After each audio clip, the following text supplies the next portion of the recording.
इसके कुछ बड़े आरोप है। उनका आरोप है कि गडकरी पॉलिसी बना रहे हैं, उनका बेटा प्रॉफिट कमा रहा है और गडकरी परिवार को एथेनॉल पॉलिसी का सबसे ज्यादा फायदा हुआ है। ये कांग्रेस का आरोप है। इस पर आप क्या जवाब देना चाहते हैं? आज ये बड़ा मंच है। अच्छा किया आपने सवाल पूछा जी। हमारे देश में 1400 करोड़ इथेनॉल सरकार खरीदती है।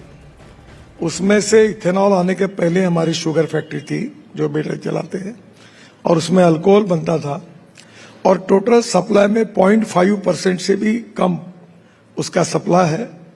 करीब 500-550 उद्योग इथेनॉल सप्लाई करते हैं और सबसे बड़ी बात है कि इथेनॉल का टेंडर निकलता है, पेट्रोलियम मिनिस्ट्री निकलती है और इथेनॉल की प्राइस कैबिनेट में पास होती है। पहली बात, ethanol, methanol, biodiesel, LNG, electric, isobutanol, hydrogen. अभी मैं हाइड्रोजन की गाड़ी में आया हूं जी। मैं ये सब प्रचार इसलिए करता हूं कि हमारे देश में 22 लाख करोड़ रुपए का फॉसिल फ्यूल इंपोर्ट होता है। ये दिल्ली के लोग जानते हैं कि इसके कारण 40% प्रदूषण दिल्ली का फॉसिल फ्यूल के कारण है। लोगों का जिंदगी कम होती जा रही है और 22 लाख करोड़ देश के इकोनॉमी के बाहर जाना, क्या भारत स्वदेशी और स्वावलंबन के आधार पर आत्मनिर्भर नहीं बनना चाहिए? हमने मक्के से कौन से इथेनॉल बनाने का निर्णय किया, तब मक्के का भाव मार्केट प्राइस 1200 रुपए क्विंटल थी और जैसे ये निर्णय हुआ तो मक्के की प्राइस मार्केट प्राइस 2800 रुपए क्विंटल हुई।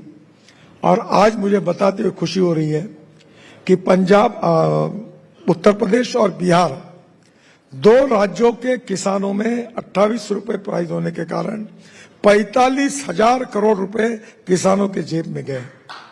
क्या किसानों का भला नहीं होना चाहिए? पेट्रोल का भाव 120 रुपए लीटर और इथेनॉल का भाव 65 रुपए लीटर। और मेरी जो इनोवा गाड़ी है जो मैं यूज करता हूं, उसका पेट्रोल की तुलना में एवरेज जो मिलता है, अगर तुलना की जी, तो 25 रुपए लीटर पेट्रोल का भाव आता है। वो 60% बिजली तैयार करती है। क्या इन लोगों के पैसे नहीं बचने चाहिए? क्या देश का इंपोर्ट नहीं बचना चाहिए? क्या दिल्ली प्रदूषण से मुक्त नहीं होनी चाहिए? क्या किसानों को अच्छे भाव नहीं मिलने चाहिए? जी। मेरे खिलाफ ये जो न्यूज चली, ये पेड न्यूज थी और ये पेड न्यूज पैसे देकर दिलाई गई थी। और वो जो न्यूज थी वो झूठी गाड़ी खड़ी की, फिर उसमें चल नहीं रही, किक मारी, एक भी तकरार नहीं आई। ये पूरा नाटक, पेड नाटक था।